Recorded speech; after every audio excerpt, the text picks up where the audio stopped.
नमस्कार शिक्षक, आज हम जो सब्जेक्ट स्टार्ट करने जा रहे हैं वो है multi variable and integral calculus. जैसा कि इसके नाम से जाहिर है, इसमें हमारा जो मेन फोकस होगा वो फंक्शन ऑफ सेवरल वेरिएबल्स, उसकी डिफरेंशिएशन और उसकी इंटीग्रेशन की टेक्निक्स पे होगा। तो इससे पहले कि हम फंक्शन ऑफ सेवरल वेरिएबल्स को समझें, मैं कुछ बेसिक कंसेप्ट्स आपको रिवाइज करवाना चाहता हूँ। सबसे पहले हम डिस्कस करेंगे कि फंक्शन क्या होता है, यानी हम इस लेक्चर में फंक्शन ऑफ सिंगल वेरिएबल को डिस्कस करेंगे और उसका हम डेरिवेटिव किस तरह से फाइंड आउट करते हैं और क्या बेसिक रूल्स हैं डेरिवेटिव फाइंड करने के। तो इंशाल्लाह इस लेक्चर में हम जस्ट ये जो कंसेप्ट्स हैं इनको रिव्यू करेंगे। तो स्टार्ट करते हैं। सबसे पहले देखें कंसेप्ट ऑफ अ फंक्शन, कि फंक्शन बेसिकली है क्या। तो फंक्शन एक ऐसा रूल है, तो फंक्शन बेसिकली क्या है, फंक्शन एक रूल है दो सेट्स के दरमियान, जिसमें पहले सेट का हर एलिमेंट दूसरे सेट के सिर्फ एक एलिमेंट के साथ करस्पॉन्ड होता है, या हम सिंपल वर्ड्स में कहें तो उसके साथ मैच होता है। ठीक है, तो डेफिनेशन देखते हैं। A rule or correspondence relating to two sets, के दो सेट्स के दरमियान एक रूल अप्लाई कर रहे हैं। किस तरह अप्लाई कर रहे हैं? In such a way each element in first set correspond to one and only one element in second set. पहले सेट से आप एक एलिमेंट उठाएंगे, वो दूसरे सेट के सिर्फ एक एलिमेंट के साथ मैच होगा। इसी तरह कोई और एलिमेंट उठाएंगे, वो भी किसी और सिंगल एलिमेंट के साथ मैच होगा। तो इसे हम कहते हैं ये एक फंक्शन है। तो बेसिकली एक डेफिनेशन तो नहीं है, ये कंसेप्ट है फंक्शन का। तो ये जो टर्म या नाम हम यूज करते हैं फंक्शन का, ये फंक्शन का नाम सबसे पहले यूज किया था लेबनीज ने। तो हम चलते हैं इसकी प्रॉपर डेफिनेशन की तरफ। फंक्शन की प्रॉपर डेफिनेशन देखिएगा। A function f from a set capital X to a set capital Y is a rule that assign to each element x in X a unique element y in Y। तो ये वही बात है जो मैंने आपको पहले बता दी है। हमारे पास दो सेट्स हैं x और y। तो f क्या कर रहा है, x के हर एलिमेंट को y का कोई एक एलिमेंट असाइन कर रहा है। तो हम कहेंगे कि जो f है वो फंक्शन है। तो इसको हम सिंबॉलिकली किस तरह से राइट डाउन करेंगे, इसको हम यूं लिखेंगे, f is a function from x to y। f एक फंक्शन है जो x से y के ऊपर अप्लाई हो रहा है। ठीक है, इससे रिलेटेड हम कुछ एग्जांपल्स ऑनवर्ड जाके करेंगे। फंक्शन को रिप्रेजेंट करने के चार तरीके होते हैं। किसी भी फंक्शन को हम चार तरह से रिप्रेजेंट करते हैं। तो वो जो फॉर्म्स हैं मैं ऑनवर्ड जाके आपको एक्सप्लेन करूंगा। उम्मीद है तब ये डेफिनेशन आपको और अच्छी तरह से क्लियर हो जाएगी। तो अगर a बराबर है x स्क्वायर, तो हम इसे रीड आउट करेंगे कि a is a function of x। ठीक है, तो ये जो मैंने वैसे एग्जांपल लिखी है, ये example area of A square को रिप्रेजेंट कर रही है। इसमें कैपिटल A का मतलब है एरिया ऑफ द स्क्वायर और x का मतलब है लेंथ ऑफ अ साइड। ठीक है, उसके बाद कुछ और इंपॉर्टेंट डेफिनेशंस हैं इसी से रिलेटेड। जब हम कोई फंक्शन बनाते हैं तो उसमें दो सेट्स हम यूज करते हैं। तो ये जो सेट x होता है इसे हम कहते हैं ये डोमेन ऑफ द फंक्शन है, और जो सेट y है ये कहलाता है रेंज ऑफ द फंक्शन। वही चीज मैंने यहाँ पे मेंशन कर दी है। उसके बाद नोटेशन के फंक्शन को हम राइट डाउन कैसे करेंगे, ये हमने पढ़ी है कि रिप्रेजेंटेशन ऑफ द फंक्शन है। नोटेशन क्या होगी, उसकी नोटेशन होगी y is equal to f of x। हम इससे रिलेटेड एक एग्जांपल देख लेते हैं। उसके बाद कुछ और डेफिनेशंस भी हैं और उनके ऊपर भी चलते हैं, और फंक्शन को राइट डाउन करने के जो डिफरेंट वेज हैं कि हम किसी भी फंक्शन को किस किस तरह से राइट डाउन कर सकते हैं, उनके बारे में भी डिस्कस करते हैं। तो पहले हम एग्जांपल देखते हैं। सपोज हमें एक फंक्शन दिया है वो f of x is equal to x - 3 whole square, और हमें कहा जाता है इसकी आपने फंक्शन की वैल्यू फाइंड करनी है -2 पर। ठीक है, सपोज हमसे डिमांड की जाती है, तो हम क्या करेंगे, जहां जहां पे x है वहां पे -2 राइट डाउन कर देंगे। उसके बाद इसको सॉल्व करेंगे तो हमारा रिजल्ट क्या आएगा 25। इट मींस ये जो फंक्शन f है ये -2 पे हमें 25 आंसर दे रहा है। ये जो हमारा आंसर आता है इसे हम कहते हैं ये value of the function. Same as it is अगर आपसे ये कहा जाए कि आपने जो फंक्शन की वैल्यू है वो निकालनी है 1/x पे, आप क्या करेंगे, जहां जहां पे x है वहां पे 1/x को रिप्लेस कर देंगे, तो ये आपके पास फंक्शन की value at 1/x find out हो जाएगी। तो ये चीजें आपने पढ़ी हुई हैं, जस्ट आपको रिवाइज करवा रहा हूं ताकि जब हम फंक्शन ऑफ सेवरल वेरिएबल्स को डिस्कस करें तो आपके ज़हन में ये सारे पॉइंट्स क्लियर हो। जी, तो जो हमने कंसेप्ट या डेफिनेशन पढ़ी है फंक्शन की, उससे हम कुछ इंपॉर्टेंट रिजल्ट्स बना सकते हैं। मैंने उनको नोट की फॉर्म में लिख दिया कि जब भी हम फंक्शंस को डिनोट करते हैं, ये फंक्शन का नेम रखते हैं, तो हम अमूमन अल्फाबेट्स का यूज करते हैं। अब वो अल्फाबेट स्मॉल भी हो सकता है, कैपिटल भी हो सकते हैं, इससे कोई फर्क नहीं पड़ता। नेक्स्ट है जो फंक्शन है, इसको आप एक कंप्यूटिंग मशीन समझें, ठीक है, जिसमें हम क्या करते हैं, एक वैल्यू इनपुट करते हैं तो हमें एज अ रिजल्ट उसके एक ही सिंगल वैल्यू हमें रिजल्ट के तौर पे मिले तो हम कहेंगे वो एक फंक्शन है। इसको हम ड्रॉ करके भी देख सकते हैं। ये देखिएगा, सपोज ये हमारा फंक्शन है f, जिसे हम कह रहे हैं कि एक कंप्यूटिंग मशीन है। अगर हम इसमें एक वैल्यू इनपुट करते हैं x, तो ये हमें रिजल्ट में एक ही वैल्यू प्रोवाइड करे जिसको हम f of x से डिनोट करते हैं, तो हम कहेंगे कि जो f है ये फंक्शन है। तो यही चीज मैंने सेकंड नोट में आपको मेंशन कर दी।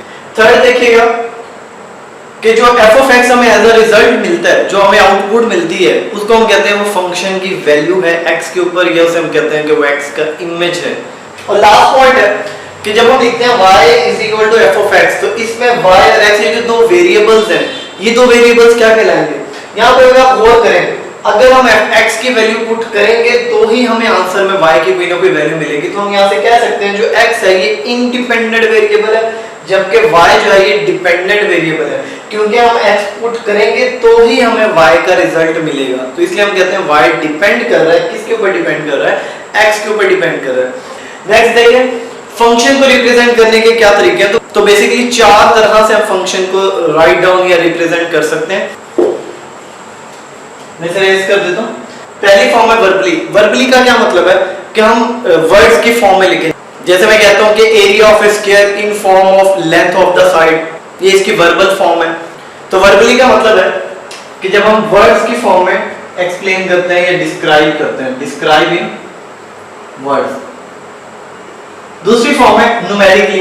न्यूमेरिकली फॉर्म का मतलब है हम टेबल की फॉर्म में भी फंक्शन को रिप्रेजेंट कर सकते हैं in form of table. Visually form का मतलब है हम ग्राफ की फॉर्म में, ग्राफ की शक्ल में जब हम किसी फंक्शन को रिप्रेजेंट करेंगे तो वो फंक्शन की विजुअल फॉर्म कहलाती है। और लास्ट फॉर्म है अलजेब्रिकली। अलजेब्रिक फॉर्म जो होती है उसका मतलब जैसे अभी हमने लिखा था y is equal to f of x, तो बेसिकली ये अलजेब्रिक फॉर्म है। जब हम इस नोटेशन में किसी भी फंक्शन को लिखेंगे तो ये उसके अलजेब्रिक फॉर्म कहलाएगी। नेक्स्ट डेफिनेशन के बाद हम एक एग्जांपल करेंगे जिसमें मैं आपको कन्वर्ट करना सिखाऊंगा कि हम वर्बली से न्यूमेरिकली फॉर्म में या विजुअली फॉर्म में या अलजेब्रिक फॉर्म में किसी भी फंक्शन को किस तरह से कन्वर्ट करते हैं। तो ये मैं चारों फॉर्म्स आपको एक एग्जांपल के जरिए एक्सप्लेन कर दूंगा। उसके बाद एक और इंपॉर्टेंट डेफिनेशन है piecewise defined function. Sometime ऐसा होता है जो हमें फंक्शन दिया होता है उस फंक्शन को हमने ब्रेक डाउन किया होता है, उसके डोमेन के कुछ पार्ट्स बना देते हैं, उसे हम ब्रेक डाउन कर देते हैं। जैसे देखिए फॉर एग्जांपल मेरे पास एक फंक्शन है, इस फंक्शन की वैल्यू 1 - x होगी अगर इसमें जो हम वैल्यूज पुट कर रहे हैं जो इसकी डोमेन है वो 1 से लेस देन हो या इक्वल हो, और इस फंक्शन की वैल्यू x³ होगी अगर हमारी डोमेन जो है वो 1 से ग्रेटर हो। तो पीसवाइज डिफाइंड फंक्शन का मतलब हुआ जब हम डोमेन के डिफरेंट पार्ट्स बनाएं और हर पार्ट के लिए हम अलजेब्रिक फॉर्म डिफरेंट बना लें तो उसे हम कहते हैं वो पीसवाइज डिफाइंड फंक्शन है। तो सपोज हमारे पास एक एग्जांपल है, area square depends on it's side. तो फंक्शन की ये जो फॉर्म है आप देखें तो इसको वर्ड्स में डिस्क्राइब किया हुआ है, तो हम कह सकते हैं कि ये जो हमारे पास फॉर्म है ये वर्बल फॉर्म है। इसमें जो है हमने फंक्शन को वर्बली रिप्रेजेंट किया है, ठीक है। ये वर्बल रिप्रेजेंटेशन या ये verbal representation of a function. अब हम इसको कन्वर्ट करेंगे। सबसे पहले हम इसके बनाएंगे एक्सप्लिसिट फॉर्म या अलजेब्रिक फॉर्म। अलजेब्रिक फॉर्म को हम एक्सप्लिसिट फॉर्म भी बोलते हैं। हम इसकी अलजेब्रिक फॉर्म बनाएंगे, क्या बनेगी? सपोज अगर साइड जो है वो x है तो हम यहाँ से कह सकते हैं कि a बराबर होगा x²। तो इसलिए अलजेब्रिकली हम इसको a = x² से रिप्रेजेंट कर सकते हैं। तो ये इसकी अलजेब्रिक रिप्रेजेंटेशन है। अब हम इससे न्यूमेरिकल रिप्रेजेंटेशन बनाना चाहते हैं यानी टेबल बनाना चाहते हैं। उसके लिए हम क्या करेंगे, हम डिफरेंट वैल्यूज x की सपोज कर लेते हैं। मैं इसका एक टेबल आपको बना के दिखा रहा हूँ, ठीक है। इसको आप कैपिटल A या a of x भी लिख सकते हैं क्योंकि एरिया डिपेंड कर रहा है x के ऊपर, इसलिए हम इस तरह से भी रिप्रेजेंट कर सकते हैं। सपोज मैं डिफरेंट वैल्यूज ले रहा हूँ -1 0 1 2 3, तो -1 पे हमें आंसर क्या मिलेगा 1 0 1 4 9। तो ये जो रिप्रेजेंटेशन हम लिख रहे हैं, ये जो हमने टेबल बनाया है, ये भी फंक्शन को ही रिप्रेजेंट कर रहा है और इस फॉर्म को हम कहते हैं ये numerical representation of the function है। नेक्स्ट है ग्राफिकल या विजुअल रिप्रेजेंटेशन। इसमें हम क्या करते हैं, जो हमने टेबल बनाया है इसको हम ग्राफ की मदद से रिप्रेजेंट करते हैं। तो मैं इसका ग्राफ बनाकर आपको दिखा देता हूँ। सपोज ये हमारे पास एक्स एक्सिस है और ये हमारे पास वाई एक्सिस है। इसी तरह से ये नेगेटिव एक्स एक्सिस और ये नेगेटिव वाई एक्सिस, ठीक है। तो हमारे पास x की वैल्यूज -1, तो जो वैल्यूज मैंने लिखी थी -1, सपोज ये 0 1 2 3। अब देखिएगा इसका हम ग्राफ कैसे बनाएंगे। -1 में हमें रिजल्ट मिला 1, ये हमने एक हमने डॉट यहाँ पे लगा दिया। 0 पे रिजल्ट 0 है, यहाँ पे आ गया। 1 के ऊपर फिर 1 आ गया। इसके बाद 2 पे 4 है तो 2 के ऊपर हम 4 लगा, तो यहाँ पे डॉट लगेगा। 3 के ऊपर हमें रिजल्ट जो मिल रहा है 1 है तो यहाँ पे। तो अगर हम इसको ज्वाइन करते हैं तो ये कुछ इस तरह से फॉर्म होगा, ठीक है। और मैं अगर इसको थोड़ा सा एक्सटेंड कर दूं, क्योंकि मैंने वैल्यूज थोड़ी ली थी, मतलब मकसद आपको समझाना था कि आपने एक टेबल कैसे बनाना है। तो एक एग्जांपल देखिएगा, हमें एक फंक्शन दिया हुआ है, हम उसकी डोमेन रेंज फाइंड आउट करना चाहते हैं। देखिए आपको मैंने बताया था कि जब हम फंक्शन अप्लाई करते हैं x से y पर, तो इसे हम कहते हैं कि जो x है ये हमारी डोमेन है और y जो है ये हमारी रेंज है। अब यहाँ पर क्या है कि आपको फंक्शन अलजेब्रिक फॉर्म में दिया हुआ है और आपसे डोमेन और रेंज उसकी डिमांड की जा रही है। इट मींस हमें सेट x खुद से फाइंड आउट करना है और सेट y भी खुद से फाइंड आउट करना है। तो हम यहाँ पे कैसे फाइंड आउट करेंगे, तो डोमेन बेसिकली उन पॉइंट्स का सेट होता है जिन पे फंक्शन की वैल्यू डिफाइंड रहे। यानी हम कोई ऐसा पॉइंट चूज अगर करें जिसको हम फंक्शन में पुट करें और फंक्शन हमें अनडिफाइंड आंसर दे, तो वो पॉइंट हम डोमेन में इंक्लूड नहीं कर सकते। तो देखिए यहाँ हमारे पास जो फंक्शन है, आप इसमें x की जो मर्जी वैल्यू पुट कर दें आपको डिफाइंड रिजल्ट मिलेगा। ये फंक्शन कहीं पर भी अनडिफाइंड नहीं हो सकता। तो इट मींस हम कह सकते हैं कि इस फंक्शन की जो डोमेन होगी, डोमेन ऑफ f जो होगी, या जिसे हम df से भी लिख सकते हैं, वो किसके बराबर होगी, वो सेट ऑफ रियल नंबर्स के बराबर होगी, क्योंकि इसमें जो मर्जी पॉइंट पुट कर दे फंक्शन आपको डिफाइंड आंसर दे रहा है। रेंज हम इसकी कैसे कैलकुलेट करेंगे, रेंज ऑफ f।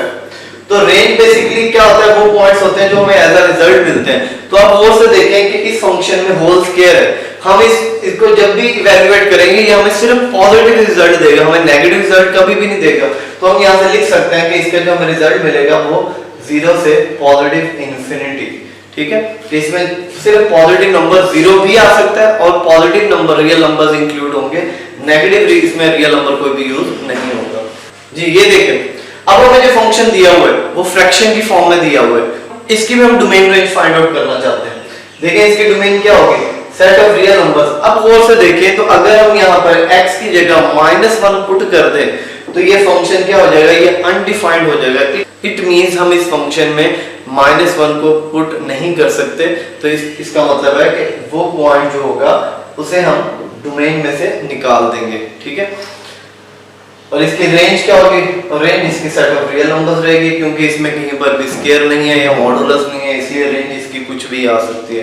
तो आपने बस डोमेन का ध्यान रखना है, आपने वो पॉइंट्स यूज नहीं करने जिन पे फंक्शन अनडिफाइंड होगा। तो उम्मीद है आपको डोमेन रेंज फाइंड आउट करना आगे होगी। नेक्स्ट लेक्चर में इंशाल्लाह हम डेरिवेटिव ऑफ सिंगल फंक्शन के बारे में पढ़ेंगे। तब तक के लिए अल्लाह हाफिज।